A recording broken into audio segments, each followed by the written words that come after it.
Silver's price has taken a beating as of late. What's it going to take for it to turn around? What's it going to take? I'll tell you in this video as we explore.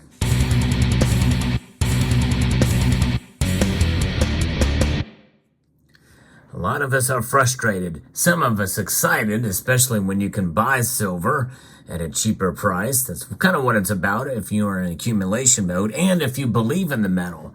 If you have some doubt or frustrated, well, this is not a good time for you. But I want to encourage you because I think that it will turn around sometime soon. And there's a couple of factors that are in play here. And we have to think about the complexity of the silver market. It is complex enough. There's a lot of different things that weigh in on it. There's demand fundamentals that are differing and nuanced. And I'm going to talk a little bit about that as well, too. I'm going to be referencing a piece here from Reuters that talks a little bit about this situation. But before I do that, I want to let you know that I did buy a little bit on the dip. Here's my newest piece of silver.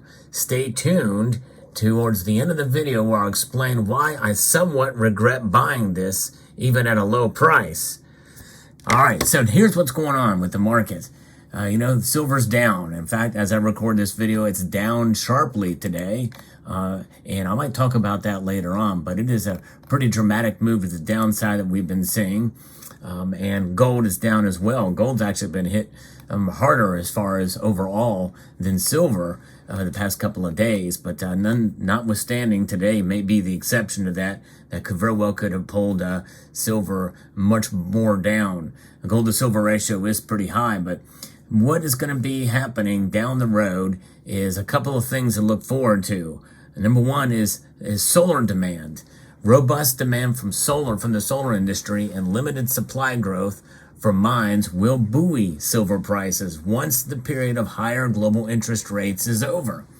And right now, we don't know when that will be. In fact, there has been talk about maybe even seeing another interest rate hike beyond the one that has been sort of talked about and bantered about by Jerome Powell.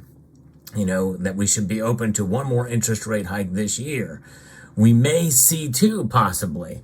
And so therefore, we don't know when they're going to lead to an extended pause and or an actual pivot. Silver is both an investment and is consumed in a manufacture of jewelry, electronics, and electric vehicles, as well as solar panels, which has been gaining traction amid the global green energy transition. And we've talked about that ad nauseum on this channel and others as well. But when are we going to see the benefits of it with higher price? That's the thing that's frustrating for many of us. However, since silver prices are now comfortably below $22.50 as I record this video, the article here says $23. That goes to show you how far down it has been. It's about 4 to 4.5% so far this year down, as the elevated global interest rates discourage investment in precious metals. And we also have other things that are weighing on it, a high dollar here in the United States and high bond yields. But precious metals, well, things like silver, they don't offer interest. Although there's a lot of interest in this metal, but not as much interest, literally interest, as we've seen in prior years, especially during the silver squeeze movement. Now, remember those days? Oh boy, seems like just yesterday, but it seems like a century ago when you think about it. Now the love for silver has kind of grown cold. In fact, silver, being the most conductive metal out there, if you leave it out in the cold, it really is cold. It's chilly. Put it in the freezer sometime and take your silver eagle out or silver coin out. It's losing its luster, kind of like this, a 1.5 ounce silver super maple. A nice coin, but I like to play with it, and it kind of loses its luster, and it's not quite as pretty to look at, but that's just the par for the course. Now, the U.S. Federal Reserve has hardened its hawkish posture on interest rates that we saw last week, and that is bearing down as well. I always say the biggest suppressor of silver and gold is the Federal Reserve.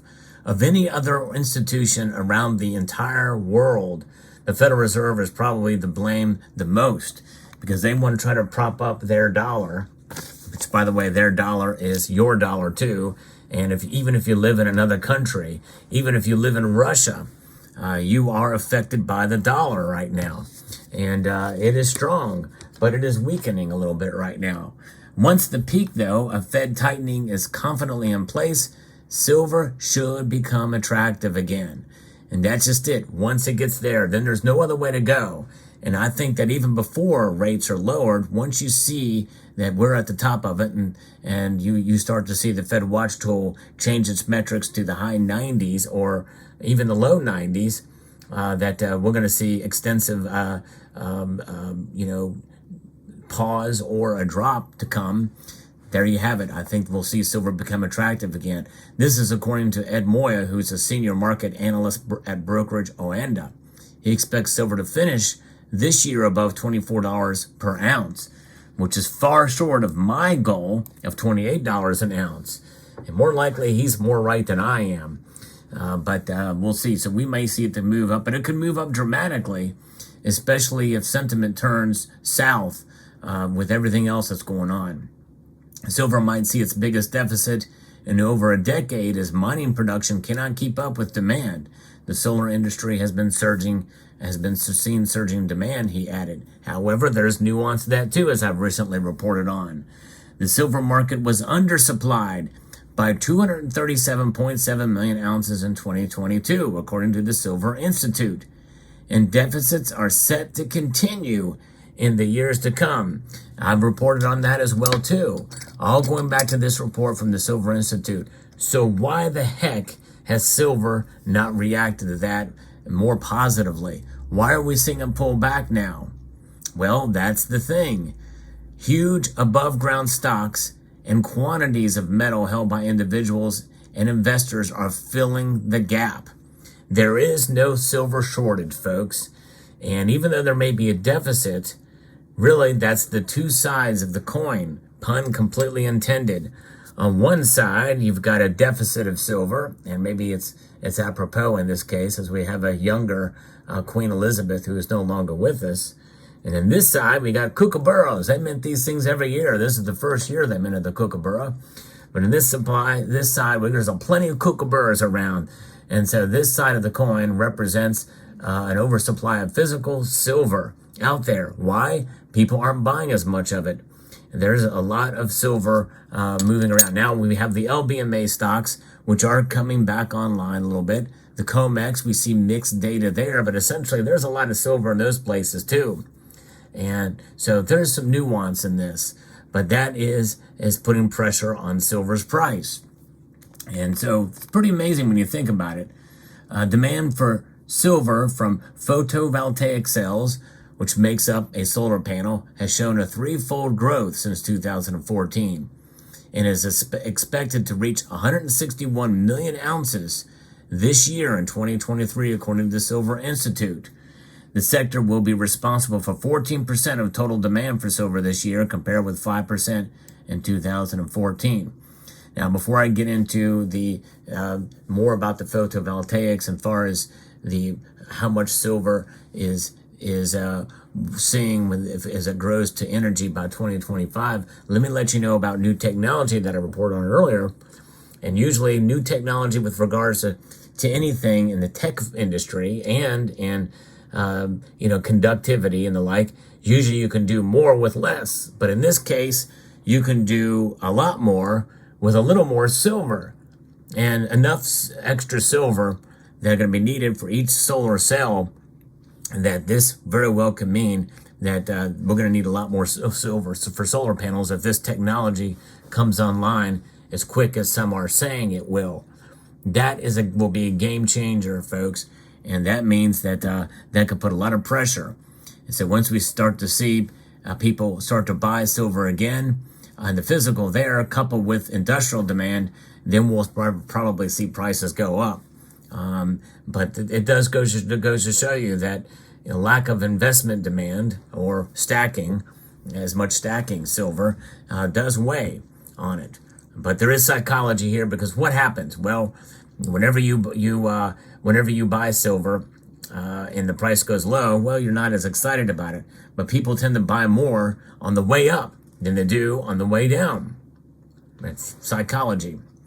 So demand from the solar photovoltaic sector could reach 170 to 180 million ounces if new PV installations exceed 400 gigawatts by 2025. Think about that. As I mentioned before, 161 million ounces is forecast through the end of this year. And so that's a pretty substantial increase, I would say.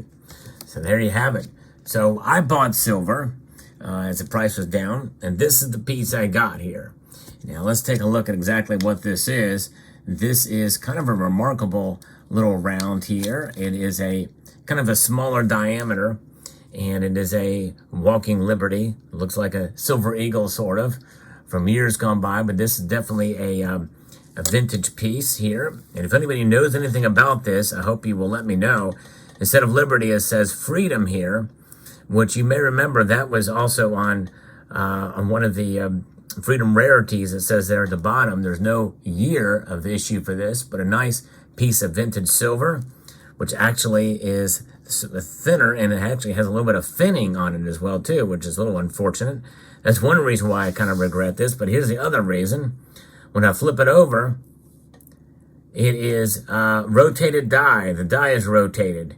Here is what the die rotation should be. When I flip it over this way, you can see that it is greatly rotated. I don't like that. I don't like rotated dies like that. But I guess some of these older mints, they really didn't align their dies that way, the right way, so it happened. But nonetheless, pretty cool little vintage piece with a silver eagle there, or the eagle coming in for a landing. A much stronger, more forceful, not necessarily engraved the best with the best detail, but a much more forceful and cool looking design than what's on the American Eagle today. It says America the Brave, 999 fine silver, 1 troy ounce. A nice, cool little piece of vintage silver with 6 stars on either side. But I believe this was probably minted before the Silver Eagle came out, or maybe shortly thereafter, maybe mid-'80s perhaps, or late 80s. Let me know if you know anything about this piece. I know nothing about it, but I thought it was cool to have it in the collection. And you compare it to a maple leaf, it is actually slightly smaller diameter than the maple leaf there. So there you have it. Let me know what your thoughts are. Hope you found this video informative, insightful, and educational. I'd like to extend a multitude of gratitude to you all for watching, and to encourage you to please rate, share, comment, and subscribe.